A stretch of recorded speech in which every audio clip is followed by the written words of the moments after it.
Fenina Furnitures wanakutangazia wewe mkazi wa jiji la Dar es Salaam kwamba watakuwa na ofa na punguzo kubwa sana la bei kwa bidhaa zao zote. Punguzo hili la bei ni mahususi kwa wateja wote wanaohitaji sofa set kwa ajili ya majumbani na zile za ofisini. Lakini pia upande wa ladies and gentlemen wa mjini, basi unajipatia kisofa fulani vya amazing ambacho utakitua magetoni kwako na kikanogesha geto kiunyama zaidi. Lakini kubwa zaidi, wanakufanyia interior design kuanzia magetoni, katika majumba makubwa pamoja na maofisi.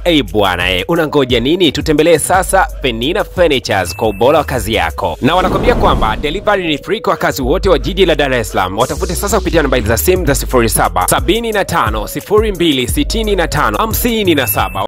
Karibu katika episode ya 8 ya recap yetu. Kama bado hujitazama sehemu ya 7, basi hakikisha unagusa pop up inachokeza juu kabisa upande wa kulia mwa screen mwako ili tuweze kwenda pamoja. Na kama bado hujagusa alama kusubscribe, fanya hivyo ili tuweze kwenda sawa. Bidada Songi akiwa na bidada Gaun katika maeneo ya uwanja wa michezo. Kwa bahati mbaya sana bidada Gaun aliweza kushuhudia mizimu katika kamera yake, lakini bidada alikuwa hawezi kuiona kwa macho yake. Mwisho wa siku alipokuwa akitazama ile kamera aligundua kwamba mizimu mingi ilikuwa imezingira katika maeneo haya. Bidada Songi akaenda kumpasha mamake habari kwamba ameweza kushuhudia mizimu ambayo ilikuwa haina sura. Mamake akamwambia kwamba mizimu ambayo haina sura siku zote hainaga madhara, lakini inapokuwa katika idadi kubwa ujue kuna mmoja kati ya mizimu ambayo haina sura inataka kuchukua sura ya mtu ambaye atakwenda kufa hivi karibuni. Na moja kwa moja bidada anajua kwamba mtu ambaye anategemewa kufa hivi karibuni hakuna mwingine zaidi ya Mwamba Jang-ho. Kwa hiyo inabidi aongeze ulinzi sana. Ikabidi wafanye haraka sana kwenda kuvamia katika ile jumba la mizimu, na siku ya leo walikutana na mizimu mingi sana. Kwa sababu mizimu hii ilikuwa haina sura, ikabidi kuishambulia kwa haraka sana na waliweza kwa hatua za mwanzoni kabisa. Jambo la mwisho walikuwa wanapaswa kulifanya ili kuweza kufungia ule mzimu mkuu katika jumba hili na usiweze kabisa kutoka, kwa sababu katika mapigano nao wameonekana kuweza kushindwa. Ikabidi kuweza kufungia mle ndani, lakini kitu cha kufanya ni lazima mmoja atie agano la damu. Mama yake akawa amefanya hivyo kwa kujikata msalaba katika eneo lake la mkono, kisha akaweka agano la damu. Lakini akamwambia mwanae kwamba endapo nikafa katika shughuli yangu hii, basi nakusihi kwamba utalisi shughuli zangu na kuziendeleza vizuri, lakini kubwa zaidi ni kwamba na kuamini katika shughuli hizi uweze kuniangusha. Upande wa pili, Mwamba Jiho yuko busy sana, kila wakati yuko na Mwamba Jang-ho na kila sehemu anashinda naye, na siku ya leo mpaka alilala nyumbani kwa jamaa. Jang-ho akajaribu kufikiria ni kwa nini jamaa ananifanyia haya yote, akagundua kwamba lazima bidada Songi ndiye ameweza kumwagiza na haya anayafanya kutokana na bidada alichoweza kumwelekeza. Lakini poa tu, akaendelea kukaa na jamaa. Sasa siku ya leo Mwamba Jang-ho alikuwa ameyakoroga sana, kwani alikwenda kwa baba yake mzazi, lakini kwa bahati mbaya kumbuka kwamba baba yake ampendagi sana huyu dogo, akaanza kumpiga na kumshambulia. Mwamba kazidi kuanza kukimbia. Sasa katika harakati zake za kuendelea kukimbia akajikuta anaingia mpaka katika ile nyumba ya mizimu pasipo kujua.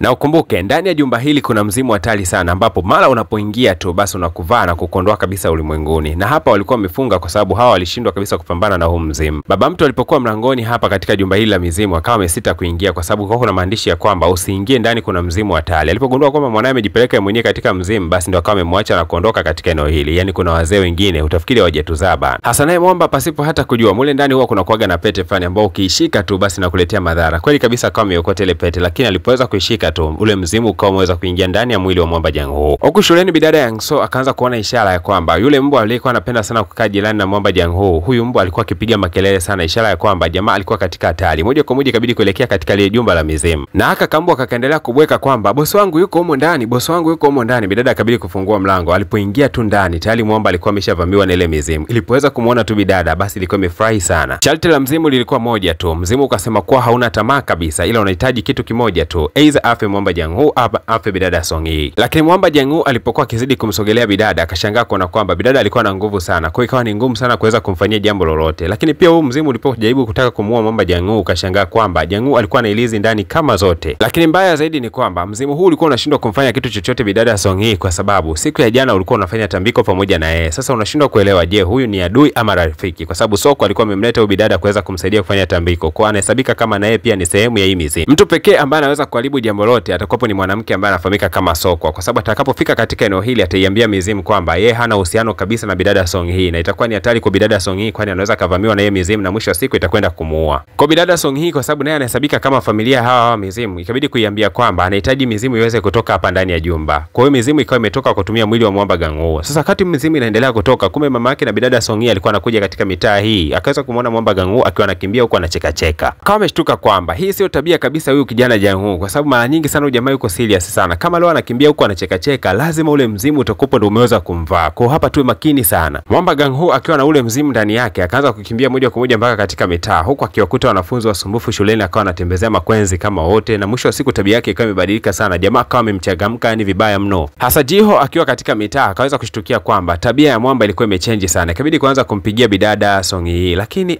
baadaye akaona kwamba ngoja asimsumbue, acha dili naye yeye mwenyewe tu. Sasa siku ya leo ukisikia Jiho alikuwa ameyakoroga kwa sababu alikuwa na dili na mzimu ambao hata waganga wakubwa kabisa katika nchi walikuwa wameushindwa mzimu huu. Basi mwamba Jang-Ho akajifanya mzembe tu, haelewi kitu chochote kinachoweza kuendelea, lakini kumbe huu mzimu ulikuwa na target zake. Kuna taarifa za muhimu sana unatakiwa kuzipata kupitia mwamba Jang-Ho, kupitia hawa marafiki zake pia. Hasa Jiho akijua kwamba mwamba Jang-Ho yuko kawaida kabisa, kama amempeleka katika michezo ya gaming, yani kutumia zile bunduki feki. Sasa hizi bunduki feki kwa sababu zina milio fulani hivi zikawa zinamchanganya sana Jang-Ho na kumsababisha aanze kukumbuka matukio ya mbali. Hasa anayekumbuka matukio ya mbali si mwingine bali ndio ule mzimu uliopo ndani yake. Unakumbuka kwamba huu mzimu ulikuwaga ni mwanajeshi enzi za zamani sana. Kile katikati ya maumivu makali ambapo mzimu huu ulikuwa ukiyapitia kwa kukumbuka kumbukumbu za zamani, mwisho wa siku bidada Song Hee akawa amejitokeza na kuweza kushika mkono, ukawa umenyanyua macho yake na kuweza kumtazama bidada. Bidada kauomba huu mzimu kwa kusema kwamba naomba usimzuru kabisa mwamba Jang-Ho, sababu ndiye mwanaume wa kwanza ambaye nimewahi kumpenda katika maisha yangu na nampenda zaidi kuliko unavyofikiria. Hasa kumbe tu bidada alipokuwa akizungumza mazungumzo ya kimahaba, lile jini likawa limetoka likamwacha mwamba Jang-Ho, kwa sababu haya mazungumzo alihusu kabisa. Likamwachia mwamba Jang-Ho aweze kusikiliza kwa makini. Mwamba Jang-Ho akawa anauliza, ina maana unanipenda? Lakini bidada kabla hajaweza kujibu, ule mzimu ukawa umeingia tena. Bidada Song Hee akiwa anajua wazi hatari ya huyu mzimu ambao uko ndani ya mwili wa mwamba Jang-Ho, akawa anampeleka kule nyumbani kwao, japokuwa anajua kwamba ni hatari, lakini akamwomba mama yake kwamba wasaidiane katika kutoa mzimu huu. Hii kitu ni noma na nusu. Wakamfunga mwamba Jang-Ho na moja kwa moja wakaanza kufanya ibada za kumuondoa lile mzimu liliopo ndani yake. Bana wewe, mzimu likawa lina enjoy tu hizo burudani, yani kana kwamba wanalipigia ngoma, kwa sababu ibada walizokuwa akizifanya kwake ni hamna kitu chochote yani. Ipokuwa bize kujadili watafanya kitu gani, ghafla tu ule mzimu ukawa umechomoka katika ile maeneo na kuanza kukimbia. Lakini bidada Song Hee akakimbia na kuweza kumkumbatia mwamba, huko akisema kwamba leo ni siku yako ya mwisho kabisa, nisingependa kuweza kupoteza mtu ambaye nakupenda katika maisha yangu. Lakini mwisho wa siku walikuja kugundua kwamba solution sio kuweza kuufungia huu mzimu, bali wanatakiwa kushikamana na bidada kila wakati. Kwa hiyo kumbe bidada anapokuwa ameshikamana na huyu jamaa, hata ule mzimu ndani unakuwa unakosa nguvu na kushindwa kabisa kumtumia jamaa. Mwanamama Soko baada ya kugundua kwamba katika ile jumba la mizimu kila kitu kimekwisha kuharibika, haraka sana kabili kuwahi nyumbani huku kwa mamake na bidada Song Hee. Alipoweza kukutana naye tu, mamake na Song Hee hakutaka kabisa huruma kwa huyu bidada, akawa amemchinja kidogo na kipanga chake, na mwisho wa siku bidada akawa amepoteza fahamu. Nyakati za usiku ikabidi mwamba Jang-Ho aweze kupewa chumba kimoja kulala na bidada Song Hee, basi wakawa wamelala kwa pamoja. Sasa bidada kwa sababu nyakati za usiku hizo alijikuta kwamba amelala amepitiwa, basi akajikuta tu mwamba ameweza kuchomoka katika eneo lile na moja kwa moja akawa anampeleka Jang-Ho katika maeneo ya shule. Sasa mwalimu wa michezo akijua kwamba huyu aliyekuja siku ya leo ni mwamba Jang-Ho, alikuwa amefurahi kweli kweli na kumkaribisha katika michezo hii ya kurusha upinde, kisha akamwambia kwamba nafasi ni ya kwako bana, kama tia upinde bana, fanya yako. Mzimu ukachukua upinde pasipo kujua hata kutumia vizuri, ukawa umerusha. Kwa bahati mbaya ulikuwa umekosa vibaya mno, na mwisho wa siku mzimu ukaanza kushtukia kwamba huyu jamaa isije kawa anajua kutumia upinde, hebu ngoja nimwachie kidogo kwanza afanye mambo yake. Kwa hiyo mzimu ukawa unamtoka na kumuingia. Mwisho wa siku jamaa akawa anapiga mishale na anapatia maeneo yale yale. Bidada Song Hee ameamka mapema na alfajiri anagundua kwamba Jang-Ho alikuwa hayupo. Ikabidi haraka sana kukimbia mpaka alipokuwa akiishi jamaa. Alipofika tu akashangaa kuona kwamba kuna ule mbwa wa jamaa, lakini huyu mbwa anabweka ishara ya kwamba Jang-Ho hayupo kabisa katika maeneo haya. Bidada akaanza kuchakata ubongo, ni wapi mwamba Jang-Ho atakuwepo yupo. Sasa tukirudi upande wa pili huko shuleni bana, kutoka mishale ya saa 2 asubuhi mpaka sasa hivi ni mida kama ya saa 6 mchana, bado mwamba Jang-Ho anarusha mishale na anapatia katika eneo moja hilo hilo na hachoki, kila wakati anazidi kupachika mishale juu ya mishale. Hiki kitu kikawashangaza wanafunzi wengi sana na wakajikuta wanazidi kukusanyika katika maeneo hayo. Sasa kwa bahati nzuri ni kwamba hata Jiho naye alizipata taarifa hizi kwamba Jang-Ho alikuwa akitupa mishale mingi sana. Ikabidi kwenda kumfuata na kuuliza kwamba hivi ni kweli wewe rafiki yangu Jang-Ho ndio unaweza kupiga mishale kutoka mida ya saa 2 asubuhi mpaka mishale hii ya saa 6 na bado hujapumzika, au sio wewe uliyepo ndani humo? Lakini baada ya kutamka tu neno hili, mwamba Jang-Ho akawa amemnyeshia mshale na kumwambia kwamba ndakupiga mshale ni kuu, hebu tulia kabisa. Jiho akaongezea kwa kusema kwamba huyu sio Jang-Ho. Mwisho wa siku bana Jang-Ho akawa amemkanyaga teke moja, mwamba Jiho akawa ameanguka chini. Na kabla hata hatari ijawa kubwa, mwisho wa siku bidada Song Hee akawa ametimba katika mitaa hiyo kwa maelekezo mazima ya yule mbwa. Alipofika tu katika mitaa hii, mwalimu alipoweza kumuona akaanza kumwambia kwamba badilisha mavazi bana, unatakiwa kuingia uwanjani uje na wewe ujaribu kurusha upinde. Lakini bidada akasema kwamba yeye hayuko interested kabisa na masuala ya urushaji wa mishale. Lakini Jang-Ho alielewa wazi kabisa kwamba bidada Song Hee alikuwa akimtafuta, na wakati mwingi kila anaposhikwa mkono basi anajikuta kwamba anashindwa kabisa kutumia mwili huu wa mwamba Jang-Ho. Ikabidi kwanza kukimbia huko na kule, yani mzimu ukaanza kumkimbiza Jang-Ho kila sehemu ambapo bidada Song Hee anakuwa hapo yupo. Hasa kila wakati bidada Song Hee alipokuwa akimuita mwamba akawa anamuita roho chafu, roho chafu. Lakini baadaye akaja kugundua kwamba hataweza kuelewana na huu mzimu kwa kuita kwa jina la roho chafu. Ikabidi kwanza kuambia kwamba wewe utakuwa unaitwa Bonsuk, sababu ulikuwa ukiishi katika jengo ambalo limetelekezwa. Ni kweli kabisa huu mzimu ukawa umelizia na kusema kwamba ni jina nzuri sana ukiniita Bonsuk. Okay, basi nakuita Bonsuk sasa hivi. Basi bidada akaita Bonsuk, Bonsuk, Bonsuk kama mara 3 hivi, na kwa bahati nzuri ni kwamba ule mzimu ulikuwa umetikia mara 3. Hasa bidada hakuita huu mzimu mara 3 kwa bahati mbaya, na hakuupa jina kwa bahati mbaya, bali aliupa jina kwa makusudi kabisa. Kadri ambavyo mganga wa kienyeji anamuita mzimu kwa jina mara 3 na ule mzimu ukiitika mara 3 means mzimu huo unakuwa chini ya huyo mtu aliyekuwa akiuita kwa mara 3 na ukaitika mara 3 zote kwa muda fulani. Kwa hiyo huu mzimu kuanzia sasa hivi ni kama ulikuwa umekosea njia, kwa sababu utatakiwa kutumikishwa na bidada kwa muda fulani hivi na kisha baadaye utachukua utawala wake wenyewe binafsi. Sasa bana, huu mzimu ulikuwa umekasirika sana baada ya kugundua kwamba bidada alikuwa ameuingiza choo cha kike. Mwisho wa siku bana, mzimu ukaanza kutikwa kila kauli. Hasa kilichobakia kwa bidada ni kuhakikisha kwamba anautumia muda wake vizuri wakati huu mzimu unaweza kumtii, ili aweze kupeleka katika maeneo ya ibada na mwisho wa siku aweze kuombea huu mzimu uweze kutoka. Ila kwa bahati mbaya sana ni kwamba wakati anaendelea kumpigia mama yake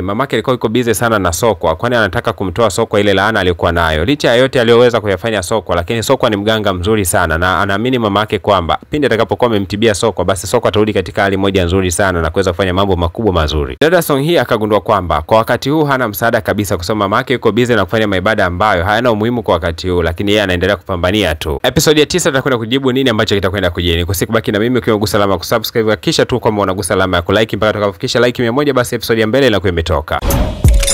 Fenina Furnitures wanakutangazia wewe mkazi wa jiji la Dar es Salaam kwamba watakuwa na ofa na punguzo kubwa sana la bei kwa bidhaa zao zote. Punguzo hili la bei ni mahususi kwa wateja wote wanaohitaji sofa set kwa ajili ya majumbani na zile za ofisini. Lakini pia upande wa ladies and gentlemen wa mjini, basi unajipatia kisofa fulani vya amazing ambacho utakitua magetoni kwako na kikanogesha geto kiunyama zaidi. Lakini kubwa zaidi, wanakufanyia interior design kuanzia magetoni, katika majumba makubwa pamoja na maofisi.